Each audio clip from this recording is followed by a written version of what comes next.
Bismillahirrahmanirrahim. Assalamualaikum warahmatullahi wabarakatuh. Perkenalkan, nama saya Ferry Irwanto, dengan NIM 214101030017. Saya dari kelompok 7 ingin menjelaskan filsafat pendidikan dalam aliran eksistensialisme.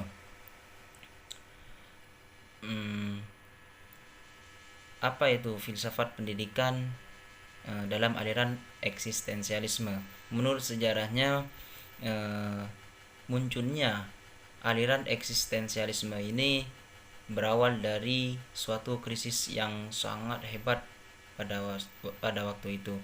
Tidak akan mungkin ada aliran eksistensialisme ini kalau tidak adanya krisis. Secara umum, eksistensialisme ini merupakan suatu aliran filsafat yang lahir karena ketidakpuasan beberapa filosof terhadap filosof yang lain pada masa Yunani kuno dan Yunani modern, seperti proses terhadap rasionalisme Yunani, khususnya pandangan spekulatif tentang manusia. Intinya adalah apa? Intinya penolakan untuk mengikuti suatu aliran. Mereka tidak akan mengikuti suatu aliran yang jelas. Penolakan terhadap kemampuan suatu kumpulan keyakinan, khususnya kemampuan sistem. Rasa tidak puas terhadap filsafat tradisional yang bersifat dangkal. Mereka tidak mau mengikuti filsafat tradisional. Mereka hanya mau mengikuti aliran yang sedikit modern seperti saat ini, akademik dan jauh dari kehidupan. Selain itu juga aliran eksistensialisme ini muncul sebagai reaksi terhadap pandangan materialisme dan idealisme.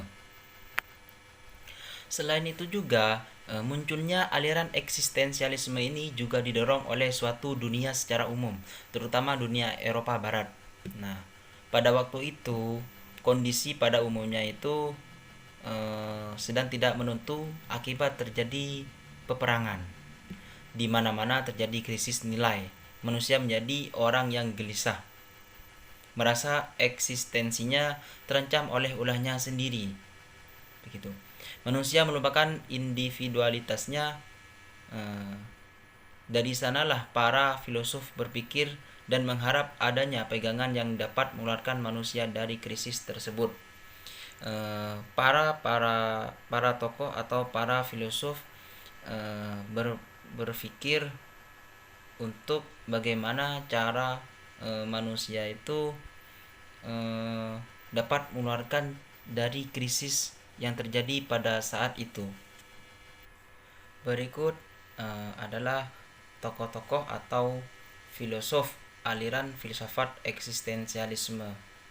Tidak mungkin ada suatu benda kalau tidak ada penciptanya.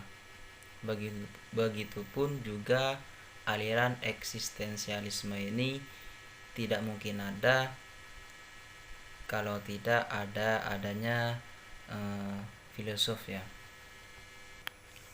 Berikut nama-nama filosof yang terkenal, yaitu yang pertama Søren Kierkegaard, selanjutnya Karl Jaspers, Jean-Paul Sartre, Friedrich Nietzsche, Martin Heidegger, dan masih banyak yang lainnya, ya. Mungkin dari saya itu mungkin bisa menyebutkan itu saja filosofinya. Yang selanjutnya yaitu konsep aliran filsafat eksistensialisme. Karena pusat pembicaraan eksistensialisme adalah keberadaan manusia dan pendidikan itu sendiri hanya bisa dilakukan oleh manusia, maka tampaklah jelas bahwa terdapat hubungan antara eksistensialisme dengan pendidikan. Pendidikan dan eksistensialisme bersinggungan satu sama lain dalam masalah-masalah yang sama, yakni manusia dalam hubungannya dengan pendidikan. Filsafat eksistensialisme dapat ditinjau dari berbagai implikasinya, yaitu terhadap tujuan pendidikan dan sekolah, peranan pendidik atau guru, tugas-tugas anak didik, kurikulum dan materi pembelajaran. Yang selanjutnya yaitu keunggulan dan kelemahan filsafat aliran eksistensialisme, di mana ada keunggulan dan kelemahan tersendiri di berbagai aliran-aliran. Semua aliran ada keunggulannya dan ada juga kelemahannya, yakni kelebihan filsafat eksistensialisme ini memiliki kelebihan di antaranya membawa kemajuan yang sangat besar bagi pengetahuan dan teknologi. Juga filsafat ini telah berhasil membumikan filsafat dari corak sifat yang terminden atau menutup berpikir, yang cenderung berpikir metafisik, idealis, abstrak, intelektualis, mengerti akan realitas dan mengetahui. Jadi banyak ya kelebihan filsafat eksistensialisme ini bagi di zaman sekarang ini, karena aliran tersebut memajukan teknologi bagi kita ya. Adapun kelemahannya dari aliran eksistensialisme ini yaitu filsafat memiliki kekurangan, diantaranya bahwa aliran filsafat ini merupakan suatu yang nyata, praktis, dan langsung dapat dinikmati hasilnya oleh manusia, maka dapat menciptakan pola pikir masyarakat yang materialis.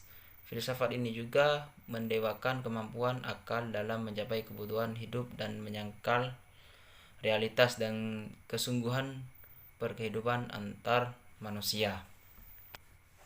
Yang selanjutnya yaitu implementasi aliran eksistensialisme di masa kini atau di Indonesia, yaitu eksistensialisme sebagai suatu ajaran yang menyebabkan hidup manusia menjadi mungkin.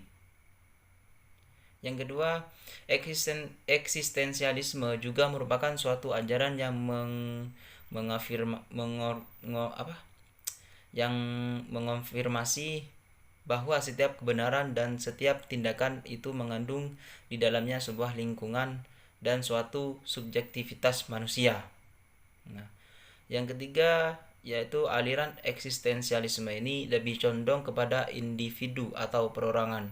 Oleh karenanya ketika membahas tentang pendidikan, aliran ini menuntut agar sistem pendidikan memiliki banyak model karena menyelesaikan perbedaan yang ada di setiap individu.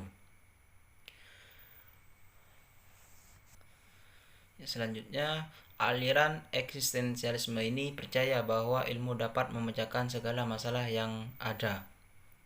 Jadi implementasi dari aliran eksistensialisme ini kita percaya bahwa ilmu itu dapat memecahkan segala masalah yang ada gitu. Itu selanjutnya, pembatasan terhadap sumber-sumber ilmu dan buku sama saja dengan membatasi kemampuan murid dalam mengenal segala pendapat atau pandangan lain yang berbeda-beda. Oleh sebab itu, aliran eksistensialisme ini tidak menyetujui hal ini. Yang berikutnya, aliran eksistensialisme ini berpandangan bahwa individu itu tunggal, dalam artian individu itu hanya dapat mengenal dirinya sendiri dalam interaksinya mengurungi kehidupan. Mungkin dari itu saja pemahaman atau penjelasan dari saya. Apabila ada tutur kata yang kurang berkenan, saya minta maaf sebesar-besarnya. Jika terkait penjelasan tadi, jika ada yang kurang pemahaman atau kurang jelas dari saya, monggo silakan ditanyakan. Sekian dari saya. Wallahul muwaffiq ila aqwamit thoriq. Wassalamualaikum warahmatullahi wabarakatuh.